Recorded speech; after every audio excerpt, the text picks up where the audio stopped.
بسم اللہ الرحمن الرحیم۔ السلام علیکم ورحمۃ اللہ وبرکاتہ۔ امید کرتی ہوں کہ تمام دیکھنے والے خیر و عافیت سے ہوں گے، اللہ تعالیٰ کی رحمتوں کے سائے میں ہوں گے۔ تو میرا عنوان احادیث نبی صلی اللہ علیہ وآلہ وسلم، موضوع چل رہا تھا مخلوقات کی ابتدا کا بیان، جس کا حوالہ بخاری شریف کی کتاب۔ تو آج کی حدیث ہے کہ صحابی عبداللہ بن مسعود رضی اللہ تعالیٰ عنہ بیان کرتے ہیں کہ ایک مرتبہ نبی کریم صلی اللہ علیہ وآلہ وسلم کی خدمت میں ایک ایسے شخص کا ذکر کیا گیا جو کہ رات بھر اور دن چڑھے تک سویا رہتا تھا۔ تو اس پر آقا علیہ الصلوۃ والسلام نے فرمایا کہ یہ ایسا شخص ہے کہ جس کے کانوں میں شیطان نے پیشاب کر دیا ہے۔ استغفر اللہ العظیم۔ اس حدیث مبارکہ کی وضاحت کچھ اس طرح سے ہے۔ آقا علیہ الصلوۃ والسلام کے پاس ایک ایسے شخص کا ذکر آیا جو پوری رات اور سارا دن سویا رہتا تھا۔ تو آقا علیہ الصلوۃ والسلام نے اس کے متعلق فرمایا کہ یہ تو وہ شخص ہے کہ جس کے کانوں میں شیطان نے پیشاب کر دیا ہے، یعنی شیطان نے اس کو اس قدر گمراہ کیا کہ اس کو خیال تک نہ آیا کہ مجھے اٹھنا ہے، نماز پڑھنی ہے یا اللہ کا ذکر کرنا ہے، یا میرا اس وقت اٹھنے کا وقت ہے، صبح جاگنے کے لیے ہوتی ہے اور صرف رات سونے کے لیے ہوتی ہے۔ وہ ان چیزوں سے غافل ہو گیا اپنے اس عارضی سکون میں، یعنی نیند عارضی سکون ہوتا ہے، ہمیں کام کے وقت اٹھنا ہوتا ہے اور سونے کے وقت پہ سونا ہوتا ہے تاکہ ہم دن بھر کی تھکاوٹ کو ختم کر سکیں، نہ کہ ہمیں ہمیشہ شیطان کا فرما بردار رہنا پڑتا ہے۔ ایسا نہیں ہے، کچھ دیر کے لیے آرام کرنا لازم ہے تاکہ اگلے دن ہم اپنے دن بھر کے کام کرنے کی طاقت کو بحال کر سکیں۔ لیکن اس شخص کو خیال تک نہ آیا، اس نے اپنی سستی کو افضل سمجھا اور وہ سوتا رہا۔ اس عارضی سکون کو اس شخص نے لمبا کر لیا اور وہ شیطان کا فرما بردار بن گیا۔ اللہ تعالیٰ نے پھر اسے غفلت میں ڈال دیا۔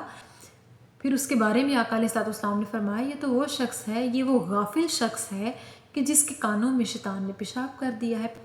پہلے شیطان نے اس سوئے ہوئے شخص کے سر پر گرہیں باندھی، جب ان کو وہ نہ کھول سکا تو شیطان نے مزید اس کی گرد گھومنا شروع کر دیا، اس کو مزید سکون سے سلانا شروع کر دیا، اس کو لوری دینی شروع کر دی، اور اسی طرح پھر بیان آیا کہ اس کے کانوں میں پیشاب کر دیا گیا۔ استغفر اللہ العظیم۔ تو شیطان اللہ تعالیٰ کی ایک ایسی مخلوق ہے جس پر خدا کی لعنت ہے، گمراہ شدہ ہے اور گمراہ کرنے والوں میں سے ہے۔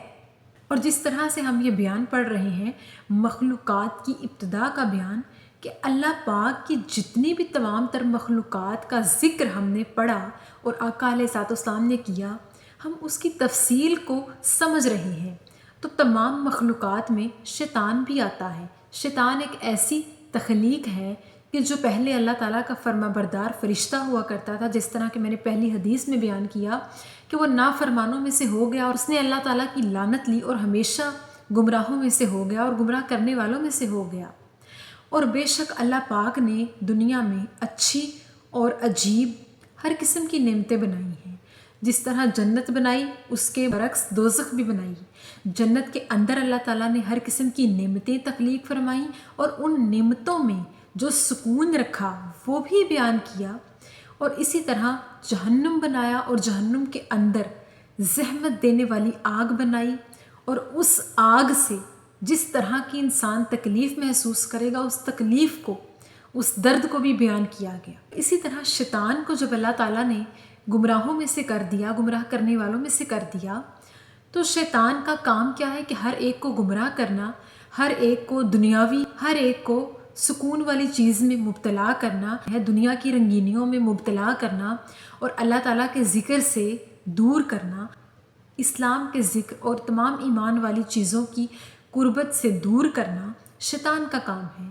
جو شخص بھی مسلمان ہوتے ہوئے کوئی غلط کام کرتا ہے تو بے شک اس میں پہلا ہاتھ شیطان ہی کا ہوتا ہے، لیکن اگر اس شخص کا ایمان مضبوط ہو، اس کا ایمان پختہ ہو اور وہ اگر صحیح معنوں میں مومن ہو تو اسے یاد آ جائے گا کہ نہیں، مجھے یہ نہیں کرنا، اور وہ اسی وقت اپنے اس گندے اور غلط خیال کو اپنے اندر سے نکال کر پھینک دیتا ہے اور اس کا ایمان جیت جاتا ہے۔